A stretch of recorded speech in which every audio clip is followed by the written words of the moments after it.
Well, hi again, everybody, and welcome to another episode of 100 Yards of Football. This is the SEC preview show. Every week, we are going to look at some of the great action that's taking place in the Southeastern Conference. There's always a ranked team that has a big game, and the cannibalization of the conference is in full swing, and we're going to talk about it today. Brian LaBelle joining us in place of Vincent Turner. Vincent out for the day at least with a little bit of a family emergency. So keep Vincent in your prayers. And then Juan Daniels, the former UGA Bulldog and now Auburn Tiger, you are taking a deep sigh from some of the things that are going on. You're 0-4 in the conference, Juan. I know that's not any place that anybody wants to be, but I'm taking the deep sigh with you. What does Auburn need to do? We'll talk about their game against Arkansas in a little bit, but man, it's been so frustrating. I'm sure it's even more so with you and probably some of the parents that you get a chance to visit with throughout the course of the game. You've been shaving your head so you don't have to pull any of it out, right? Well, actually, I had a whole head full of hair before the season started, and then that's just the result of it. Well, we'll talk about them, but let's begin tonight with talking a little bit about, some of the things that are taking place in the conference. There have been firings all over. Even my alumni, I'm wearing my Colorado State shirt. The Rammies let go of their coach, and Jay Norville. Guys, even before it happens, it seems like everybody's saying you're going to lose your coach before this week's game is over. And Billy Napier, obviously the guy at Florida Gators, of course, with the buyout and everything else. Juan, we'll start with you. What were your thoughts? Do you think it was a little early? Was it at just the right time? Was it a Goldilocks moment, or was it why didn't they wait till the end of the year? Tell me what your thoughts are regarding Florida and the firing that they have there, Billy. Well, I feel it was just the right time. I mean, this is something Vincent's been calling since almost the beginning of the season. And, when you look at the recruiting, when you look at, setting this program right, they figure that they want to get the next best head coach in, especially before December. December is an early signing time. So if you've got a good coach that's coming in, a lot of these kids, hey, long ago are the days, where kids just love their school and they want to go there. Now they're following coaches, they're following schemes. And so the quicker that they can get a coach in, by, maybe late October, early November, and that December signing day, that first day, they're hoping to get a lot of big time recruits, and also the transfer portal coming up. You bring up a great point. Clark Leah come from New Mexico State, and Diego Pavia and a couple others joined him there, and Vanderbilt has reaped the success of that. Real quick before we go to Brian, your rough estimate, Juan, before they even did this, did they already have a specific person in mind? They've got an interim coach right now. Most schools will always go with a DC or the offensive coordinator just so that they've got somebody in place. But you mentioned a very important point, and that is the recruiting aspect of this.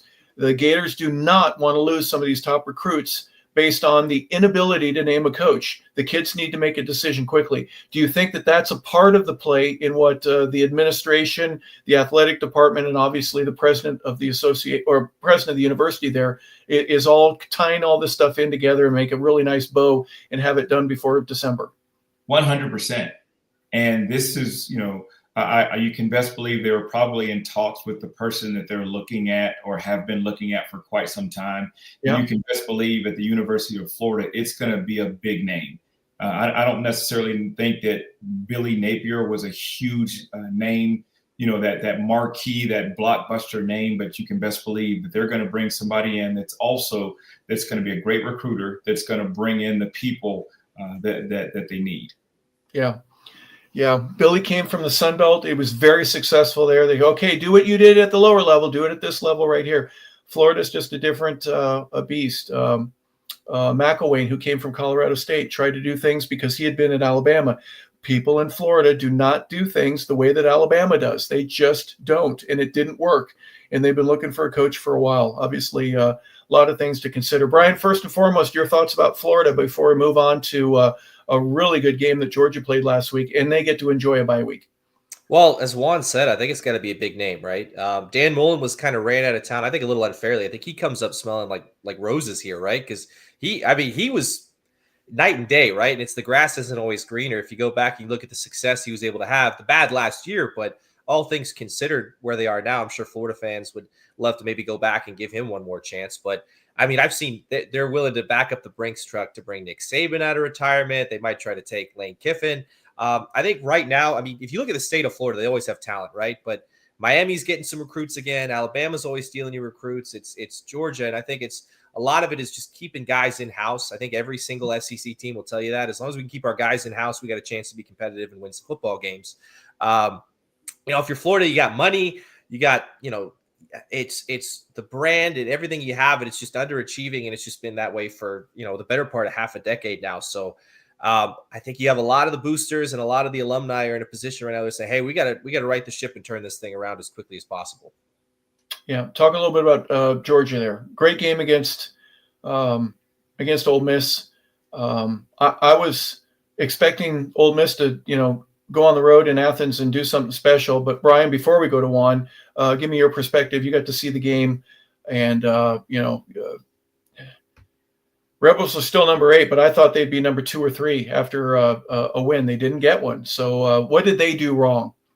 I think it comes down to the defense, right? I think it comes down to the defense and not finishing strong because, they were ahead of this game for the majority of it. And Georgia just kind of held on. And, good teams dominate the fourth quarter, especially at the college level. And it's just kind of what you see from a Kirby Smart and Alabama type mentality. Saban teams did it forever, right? It might be close for 3 quarters, but once that fourth quarter comes around, we're going to dominate you. I think Gunnar Stockton played his best game at any point. He was phenomenal. Anytime you can have almost as many touchdowns as you do incompletions, that's something that's I think it happens more and more now, but it's very, very special. It's a big deal.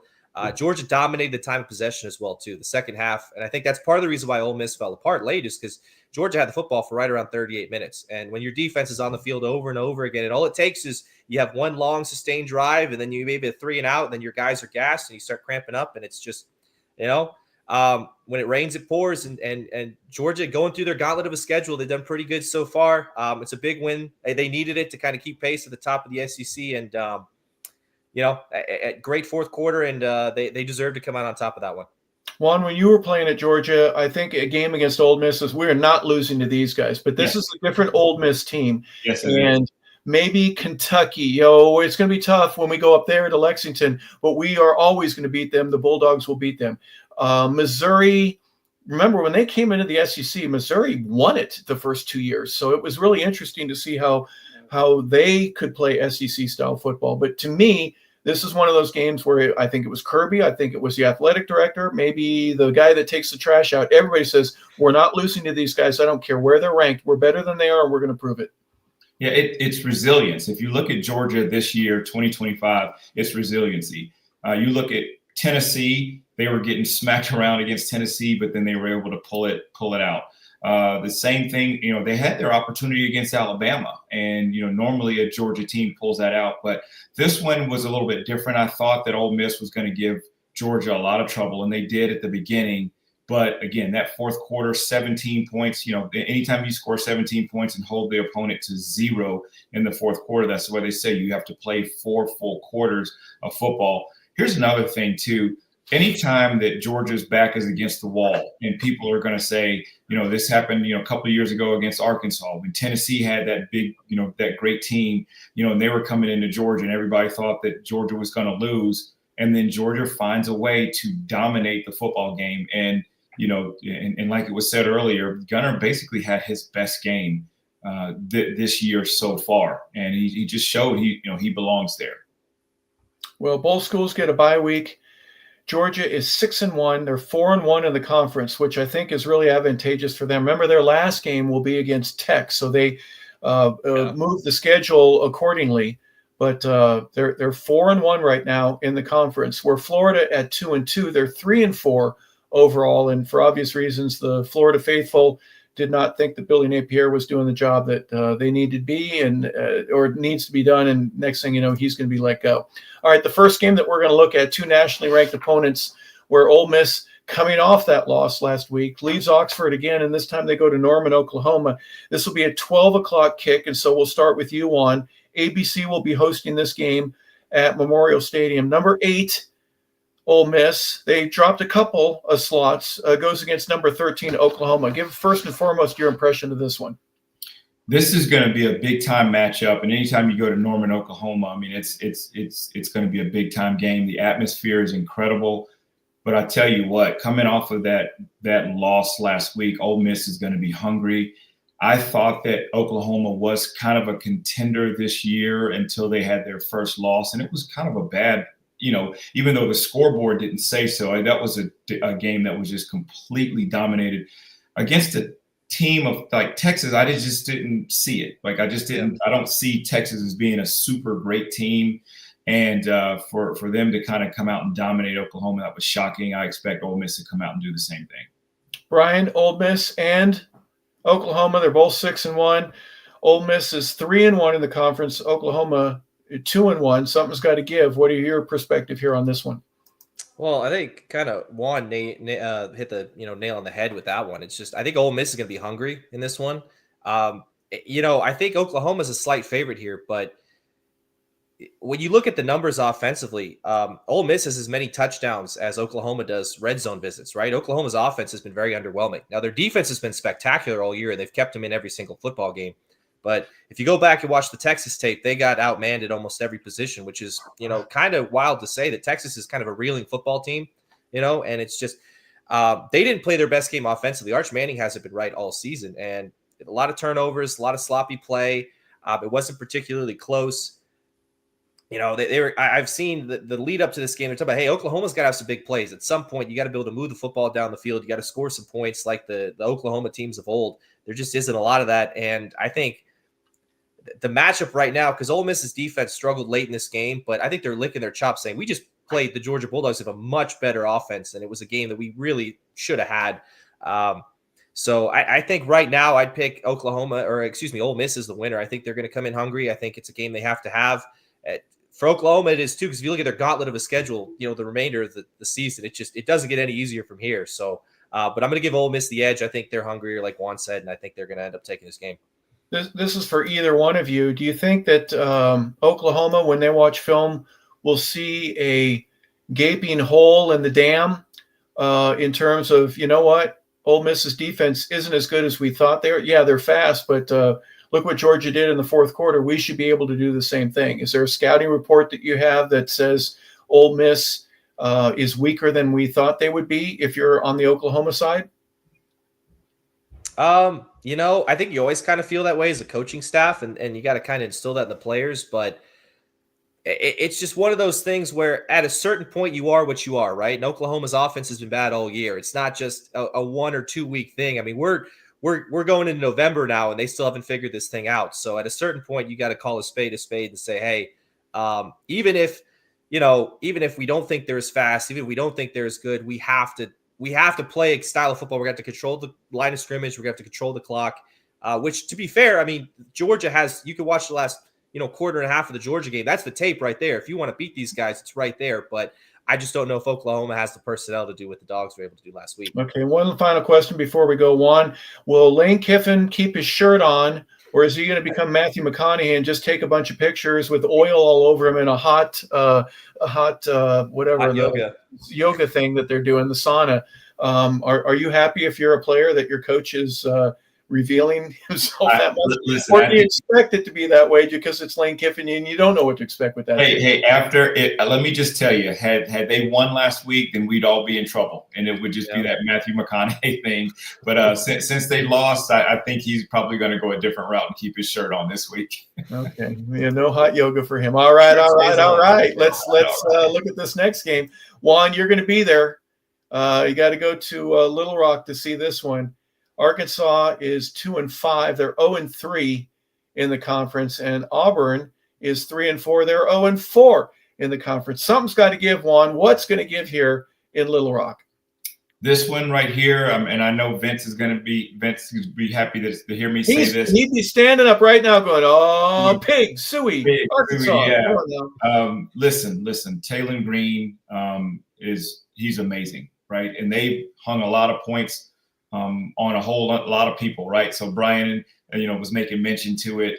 They hung a lot of points on Tennessee, Texas A&M, who has an amazing defense. We faced Texas A&M and could only muster up 10 points. And actually, 7 of those were off of an interception that got us down to the 2-yard line. So if they're scoring that many points on them, it's going to be insane. So I have a stat here. In the 3 games that we lost to Oklahoma, Texas A&M, and Georgia, we had 7 potential game-winning drives. This is Auburn, to either take the lead or to go, or at least to tie. That's 26 plays that were ran. And in those 26 plays, we had -2 points because we ended up getting a safety, and then -1 yard of offense. Then you go to Missouri, and we go into overtime, and in 2 overtime attempts, we had -4 yards. So, it's one of those, is Arkansas's defense going to give, or is our defense going to, is our defense going to, saddle up and hold up on Arkansas's offense? I just don't think so. I just think that Arkansas right now, ever since Sam Pittman has left, let me just tell you, they've been playing with their hair on fire. Bobby Petrino is now having an opportunity to coach for a job. He's actually interviewing. This is his interview opportunity. And I think the players love him. They want to play for him, and they're going to go out there and get everything they have. I just don't think Auburn has it offensively. Well, I don't want Bobby Petrino to be taking a picture in a neck brace with his eyes on the motorcycle. We've already had that picture. We don't want that again. But here's one thing, Juan, before we go to Brian. Your War Eagles are 3-4, but they've scored 165 points. They've only given up 125. That's a 40-point differential. That works out to about, a touchdown a game. But the stats that you mentioned just a moment ago, when it really comes to crunch time, they're not gaining any yards. What's the difference when you're going in between the 20 earlier in the game, or you're getting 15 yards and then you got to punt? What does that tell our listener about is it not the play calling, but I'm going to call it the execution of the play calling? That it's got to be frustrating where the players know it's not working, but on 3rd and 8, you don't run a bubble screen every time. And it seems like there's a lot of stuff that's happening in college football that you just shake your head and go, I don't understand what they're doing there. In overtime, it's 3rd and 8, and you run off tackle on 3rd and 8, and you get 0 yards, and now it's 4th and 8. Then we end up getting a legal touching because the quarterback's going down and then throws it to a lineman. So it's in-game adjustments. We talked about Kirby earlier and what he was able to do in the 4th quarter against Ole Miss. Kirby is excellent at in-game adjustments, whereas unfortunately Hugh Freeze has just not been very good in in-game adjustments. And then you've got arguably two of the best wide receivers in Cam Coleman and Eric Singleton. Here we are, game 7 or going into game 8, and they have 2 touchdowns each. Jackson Arnold has played in 7 games and has 5 passing touchdowns. That's literally less than 1 touchdown a game. Yeah. And again, it's those in-game, the adjustments that you make, and unfortunately they have not been there. They start off great, and then the other teams, they figure it out, and then they put pressure on them, and then next thing you know, we're sitting here with another loss. Yeah. Brian, you learn to win, and you can also learn to lose. You can make mistakes that creep up, and 4, 5, 6, 7 weeks in a row of that, you learn to settle. We're not going to win. You never want that. And Juan brings up a very interesting point. Arkansas has turned things around from a mental standpoint right now. They're still not, going to beat anybody. They still don't have a conference win. But it appears that the locker room is changing their demeanor where we've got a chance. That's a very dangerous place to be. If you believe that a team doesn't have a chance and then they don't believe that, it can be a very interesting confidence builder in your locker room and then ultimately out on the field. Give me your thoughts here on Arkansas first. Well, I heard someone say once that the most dangerous team is a bad team that doesn't know they're bad, right? Mm-hmm. And I think, for Arkansas right now, I think it's in the position where you got nothing to lose. And like what Juan said earlier, when you run off tackle on 3rd and 8 in a must-have-it situation, the players you're looking at the sidelines, and it doesn't instill a lot of confidence in your guys, if nothing else, right? It's just saying, hey, they don't believe we can get it on 3rd and 8, so we're just kind of either punting or we're trying to half it or whatever we got to do. And regardless of personnel, whatever you have, you kind of can't live or die in that scenario. And I'd say Arkansas is kind of the opposite right now, right? They're riding high, and if you look at their schedule, like both of these teams give credit to them, right? They're all 1-score losses, right? They're right there in these games. It's probably a little more frustrating for Auburn just because they're not scoring a lot of points. They haven't scored more than 17 points in almost a month and a half now. And if you're Arkansas, they just can't stop anybody. So you're going through two teams that are kind of polar opposites of one another, where Auburn's playing great defense but can't score, and Arkansas is playing terrible defense, so they could score with the best of them. So I think these games, though, these conference games, you have two teams that are in a position where they really have nothing to lose at this point, right? Because we're not thinking playoffs. You're playing for your coach. You're playing for pride, which I think, like Juan said in that regard, Arkansas's got the advantage. But these are the games that usually you don't know what's going to happen, but they're usually a lot of fun. And maybe not for the fan bases, but as a casual, you know what I mean? An outside observer, you're saying, man, this Auburn-Arkansas game was fantastic. Nobody expected it. But, you got to still try it out there on Saturday, and it's a conference opponent, and you got pride to play for. And, we'll see. It's two bad teams, but, Arkansas is trending more in the right direction than Auburn is at this point. Well, regardless, a couple of teams that are in the lower portion of the standings there in the SEC are still better than a heck of a lot of other teams that are playing out there. So I can see where there's a value in watching the game just to see some really good players and some that will be playing on Sundays as well. Next game we're going to look at 6-1 Alabama. Obviously, they've won 6 in a row. They lose their first game against Florida State. They're going to go to South Carolina and in Columbia. The 1-4 in the conference and the 3-4 overall. So going into the conference play, the Gamecocks were undefeated, and since then, they've really struggled. And they're going against the number 4 team in the country. I think they're going to struggle again. But your thoughts here first, Brian. We'll begin with you here at Alabama, going to Wilson-Brice Stadium and taking on the Gamecocks. Well, this might be, a matchup of two of the best quarterbacks as far as scouting, right? I think these two guys from week 1 until where we are now, I think, based on everything that else has happened, at least in the SEC, they're two of the bigger powerhouse names in the SEC. I think South Carolina, the last 2 years, they kind of were figuring it out, and they were trying to get to the point where we want to be able to compete with Georgia and Tennessee and Alabama on a weekly basis. And we saw improvements, right? We saw last year they were a little bit better, and the games are closer and they're winning more, but then it just kind of flips. Right, that's close. They're arguing that if we had one score, we're in the playoff. And why couldn't you not put us in the playoff? We should be there. Go ahead. No, but I'm just and now to have a season where you're 3-4, you're 1-3 in SEC play, it kind of a show me year, right? A year where they had a lot to prove, they had a lot on the line, they got a lot of talent, especially on offense. It just hasn't really been there. And then on the flip side, right now, if you're Alabama, I mean, is there anybody playing better than Ty Sampson right now? My goodness. I mean, I think he's just kind of come in and he's just kind of taken the Heisman conversation on himself very quietly too. Because after week 1, not a lot of people were very high on this Alabama team. They're kind of steamrolling teams. They went between the hedges and they beat a very good Georgia team, and they kind of, beat them to where they were up 1 score for the majority of it, but they were held on to the ball. It felt a lot bigger. They were getting the 3 yards on 3rd down when they needed it.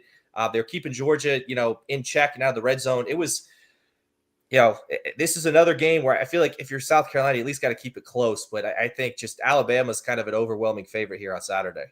Juan, he's talking about your Bulldogs in a way that would make most men want to fight. What are you talking about? But you know what? There's some truth to it, because Georgia just couldn't get past whatever that hump is that Bama has, either offensively or defensively. But give me your perspective here on the game. Well, to Brian's point, I mean, the score really did not tell the story about what happened to Georgia. I mean, it was complete and utter domination. I mean, let's just call it what it is. Mm-hmm. Alabama right now is riding on a high. I think, it's one of those situations where they needed that Florida State loss. They really, really needed that to come together as a team. And sometimes it's those early losses that just kind of help those teams gel. I think they go in there and absolutely just crush South Carolina. I mean, think about it too. They had an opportunity to play a good Vanderbilt team and crush them. They go up there and smack Tennessee pretty good. but for them to go, I mean, and to Brian's point, you've got two great quarterbacks. Unfortunately, Sellers has not necessarily had the opportunity to do all the things he needed to do. He's taken, I think, 25 sacks this year. Unfortunately, his passing total is right now a little bit below Jackson Arnold. But, let's also remember, too, he had that concussion that was pretty bad that kind of knocked him out. And so you're wondering if he's still kind of reeling from that. But they're not going to get any help this week with Alabama. It's just going to be an absolute, stomping. Yeah. I agree with you. And I'm also, there's a debate of, well, if you're going to lose the game, would you rather lose early in the year? Like, remember how many times would Georgia lose to Tennessee, South Carolina, or Clemson early in the year? And then, it's over. Well, or would you rather lose at the end of the year and then get moved down enough in the polls to where people go, you're really not as good as we thought you are? There's no good time to lose, but I think losing early is a little bit better than late.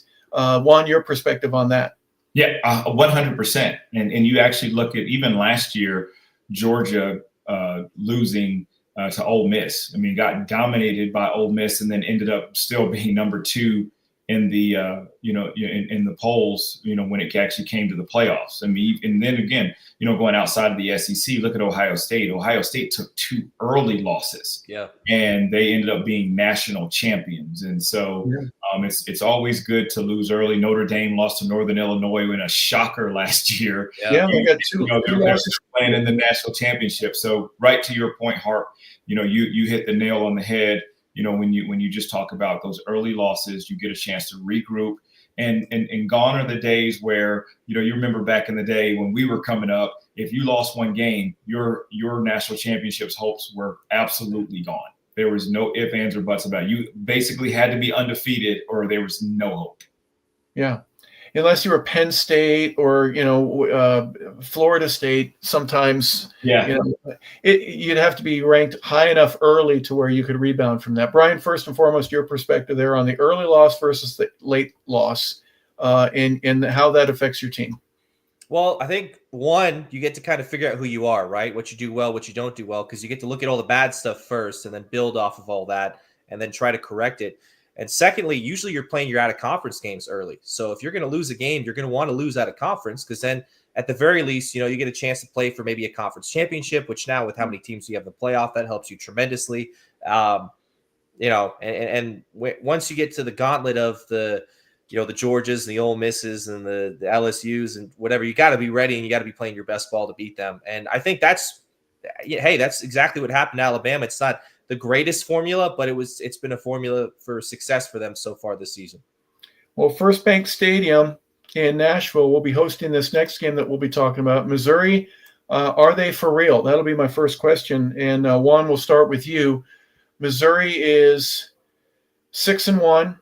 They're 2-1 in the conference. They're ranked number 15 in the country, but right behind them at 6-1 and 2-1 in the conference is the number 10 Vanderbilt Commodores. Who would have thought this at the beginning of the year, that both these teams would be playing for really what may turn out to be an elimination game, as the one who loses may be out for the rest of the season. What's your thought here, Juan? And also, too, who would have thought that game day would have been coming to Vanderbilt for this game? I mean, if you would have said this a couple of years ago, everybody would have probably laughed you out of the building. I truly believe Missouri gets exposed this week. Really?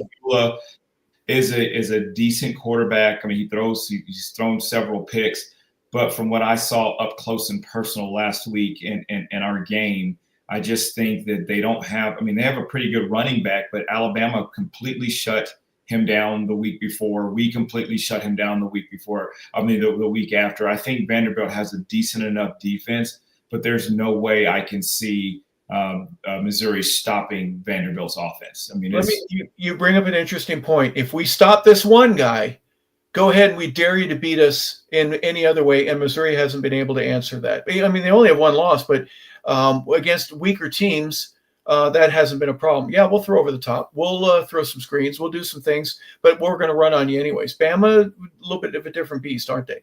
Yes, 100%. I mean, they are, and even Auburn defensively for Missouri, they were scoring a lot of points on other teams, but again, they didn't score as many on Bama, and they didn't really score as many on us. Obviously they got an additional 6 points in overtime. But and then for them to face an offense that Vanderbilt has with Pop, I mean, it's going to be tough sledding for them. And I just kind of see, again, they just kind of get exposed this week, and I think Vanderbilt really just kind of makes a statement. Yeah, very interesting point. I'm grateful that you let me follow up with that. And Brian, one of the things that I saw with Vanderbilt just a few weeks ago, if you try to stop one, we can do the other. We can run to the inside. We can run to the outside. Our offensive line is pretty stout. We can throw to the tight end. We can throw outside. I can dump it off to the backs. Vanderbilt has more than one way to skin the cat offensively, and that's something that I thought was very interesting. And I figured that they would not fare well in the early part of their SEC schedule, but the win against LSU really changed my mind about them, and maybe they are legit. LSU continues to hang into the top 20. We'll talk about them in a little bit, but give me your perspective on this game, Brian. Well, I think what Juan said earlier, I think if Missouri wants to have a chance of this one, they got to limit turnovers. They got a lot of them. They got 7 interceptions already on the season. They're going to have to play a much cleaner game. You could argue if you take one of those 2 turnovers away from the Alabama game, when Missouri lost them a couple weeks ago, they had a chance to really beat them. Vanderbilt, it wasn't as close, but I think that was more so, once Alabama just gets rolling, they figured it out offensively a little bit earlier than they did against Missouri. But I really like what Vanderbilt does. I think they're a more complete football team. I think they could beat you in a variety of ways. I think they do have a better defense. I'm going to give a lot of credit to Missouri, though. I don't think anybody thought they'd be here at this juncture, right? They're playing some very good football. They're hanging with a lot of good teams. We're in the gauntlet phase, right? You said the cannibalization of the SEC has begun. So, teams right now that we're kind of high on, I could be really high on Missouri right now. And 3 weeks from now, I could be saying, what am I thinking talking about these guys like this, right? You can say the same for Vanderbilt, but one of these teams is going to be right there at the end of this game in the mix for an SEC championship, which is kind of crazy to think about. We're sneaking into week 8 and week 9, and we're getting the double-digit games. And these guys have a chance to, really make some noise in the conference and maybe sneak into the playoff. But, out of these 2 teams, I do think Vanderbilt's a little bit stronger, all up and down the board offensively and defensively. And I do think, that's going to show up on Saturday. Yeah, and even though their stadium is one of the smallest in college for a SEC level, it'll be rocking. The luxury seats in that western end zone will be shaking back and forth, and people will be reclining in great comfort in those. All right, next game we're going to look. What's that? Oh, I'm sorry. I thought. Anyways, all right. Next game, Texas's defense is second only to Oklahoma's in the SEC in terms of the total number. Oklahoma's given up 66 points to all of the 7 teams that they played, and Texas is 79.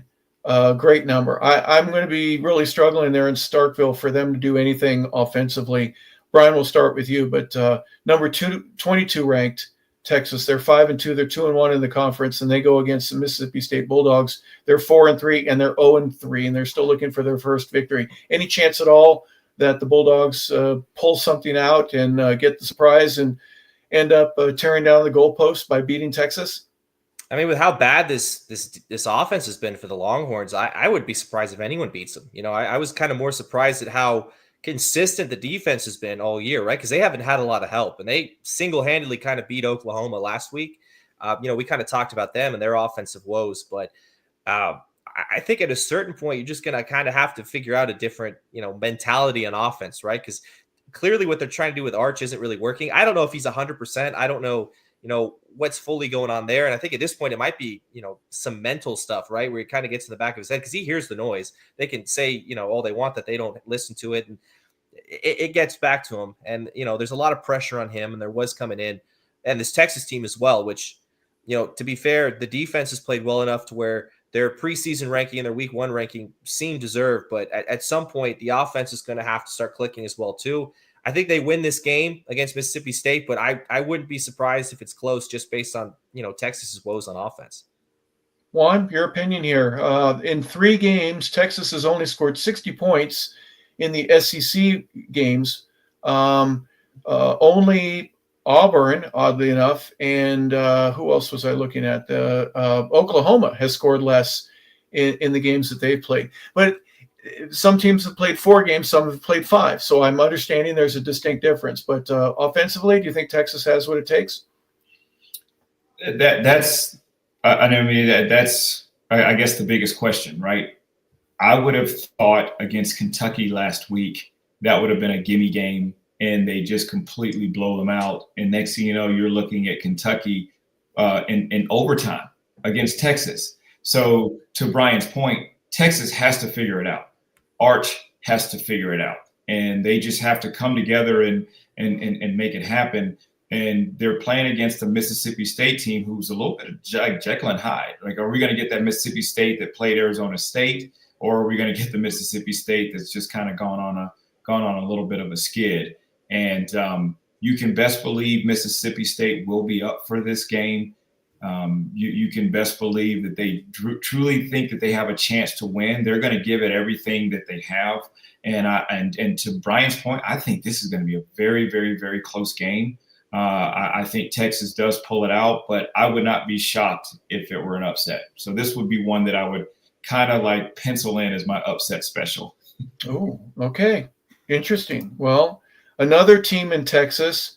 Isn't it funny that we're talking about the other team in Texas? They're undefeated. They're number 3 in the country, and they're going to LSU. That is not an easy place to play. So, Juan, we'll start with you. You've been there before. Death Valley, Texas A&M. You've got literally a team in Louisiana State that has to win. They're 5-2 right now. 3 losses will basically guarantee that you're not going to make it. This is a must-win for them, right? It is, but unfortunately, they're not going to make it. No upset special here. You're not feeling the upset special. This right here is the upset special. I just don't see LSU, and this has been our talk this whole year. Offensively, they just haven't been very good. And now you're going up against an excellent Texas A&M defense, who obviously they didn't show it last week, against Arkansas, but they have a fantastic defense. LSU has a pretty good defense, but will they be able to stop Marcel Reed? I just don't see that happening. And I see that at the probably third, middle third, in fourth quarter, Texas A&M really just pulling away from this until Garrett Nussmeier can get it together, which I don't see him doing. They're going to have their struggles. I truly also believe that Brian Kelly has lost the locker room. And anytime that you lose the locker room, nothing good can happen from that. Well, Brian, I'm going to give you just a couple of numbers. Number 10, I'll go 13, Oklahoma. Number 10, Vanderbilt. Number 8, Ole Miss. Number 5, Georgia. Number 4, Alabama. Number 3 in the country, Texas A&M.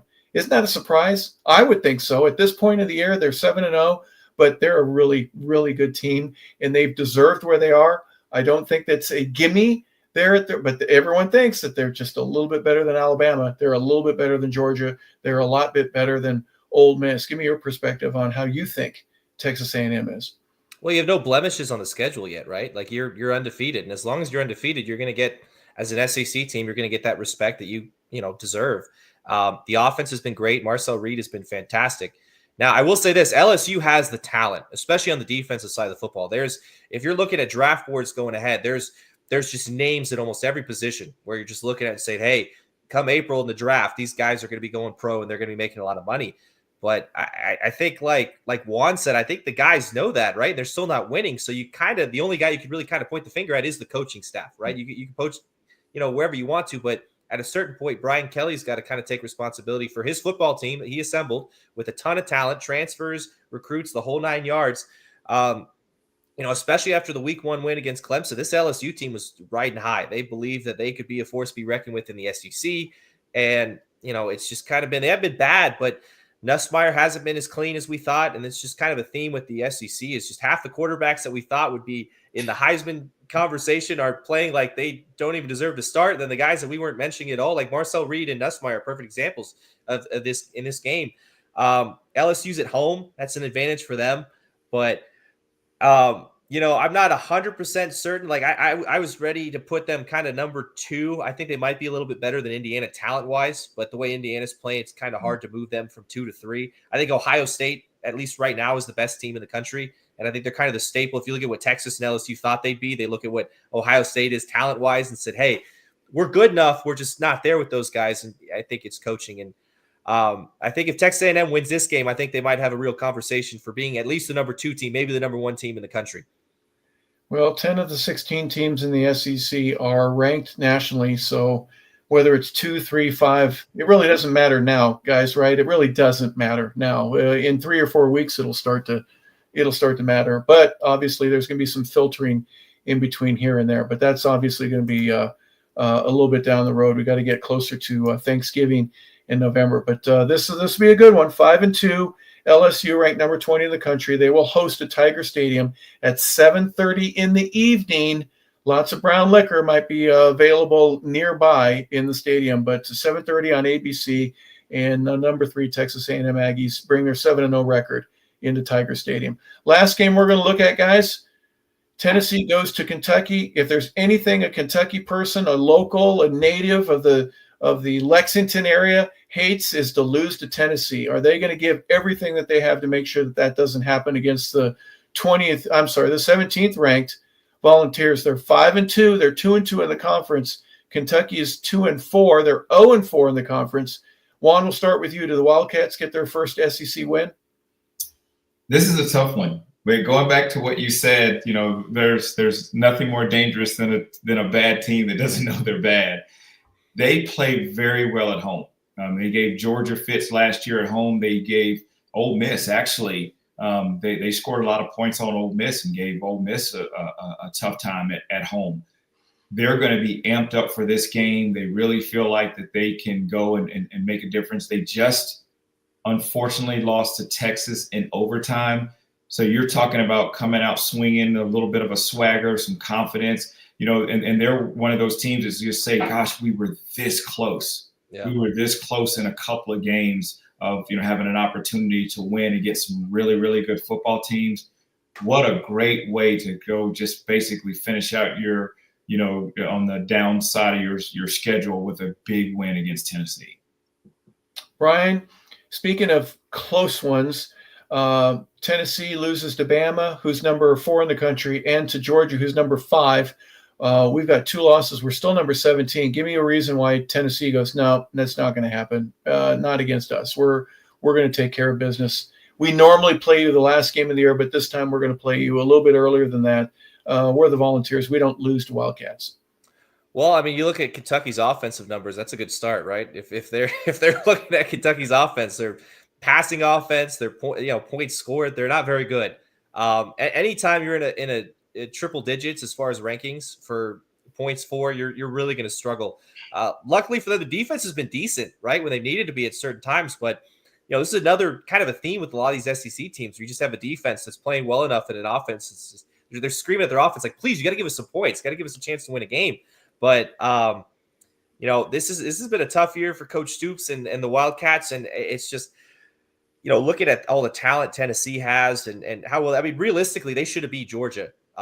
They're kicking themselves for that one, but I don't think it gets much better for the Wildcats this weekend. I'm rooting for them. I think it might be a good game. I think it'll be closer because they're pretty good on defense, but it's just, the rivalry and everything, I think the stadium's going to be rocking, but unfortunately, I think there's going to be a lot of sad drivers on the way back home. Yeah, our checkered end zone with blue and your checkered end zone with orange, there's a lot of similarities there, but here's where they're not similar. You mentioned the points. In the 6 games, that Kentucky has played, they're 2-4. They've scored 135 points. Yeah. In the 7 games that Tennessee has played, they scored 309. They're by far the highest scoring in the SEC. And that's just, they've given up 213. But still, it's almost a 100-point differential. And if it wasn't for Georgia and wasn't for Alabama, we'd be talking about them certainly a lot more. It seems to be the theme every year for the Volunteers, right? Oh, man, if it wasn't for the Dogs or the Tide, we'd be right there every year. Yeah. Do either of you believe that a Tennessee loss here, they're done, right? I mean, they're done. There's no way. There's no hope. There's no hope. If they win, they go 6-2 and then go 7-2. And before you know it, if they're 10-2 and people are still talking about them, they've got a chance, don't they?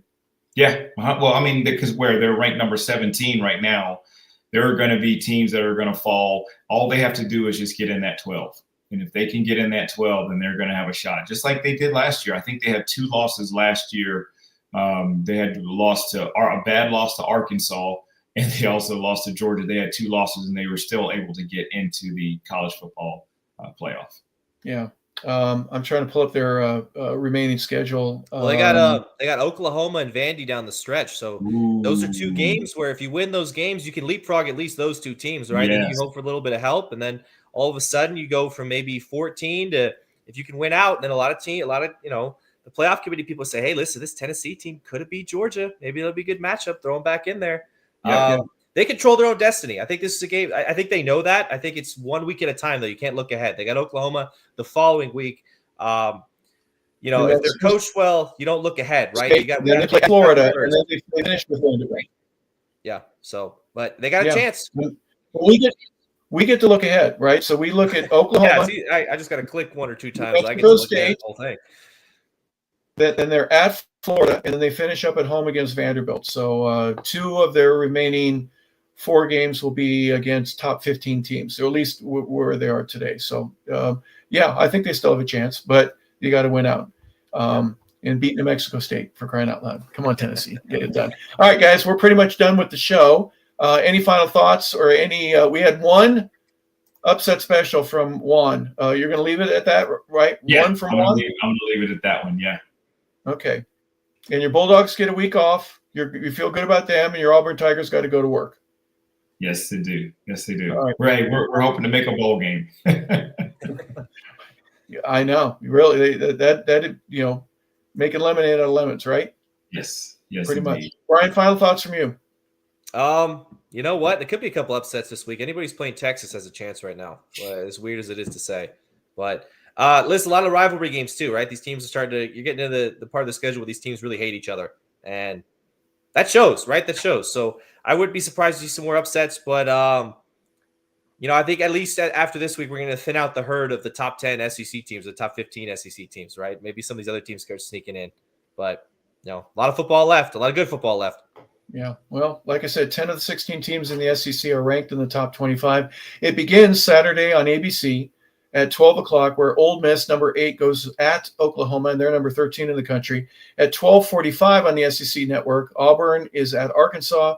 At 3:30, Alabama, they're ranked number 4 in the country. They go to Williams-Brice Stadium there in Columbia, and they play South Carolina. At 3:30 also, number 15 Missouri against number 10 Vanderbilt. That'll be a good game, guys. You want to watch that. At 4:15 on the SEC network, Texas at Mississippi State. Texas is ranked number 22. At 7:30, number 3 Texas A&M plays at number 20 LSU in Tiger Stadium there in Baton Rouge, and they'll be in Death Valley for that one. At 7:45, the last game on the schedule for this week, as we just mentioned, on number 17 Tennessee goes to Kentucky, and that game will be in Lexington. So for Brian LaBelle, for Juan Daniels, for Vincent Turner, who's not able to be with us, we want to say thank you for tuning in to the SEC Preview Show. We are grateful that you be a part of our audience, and we thank you very much.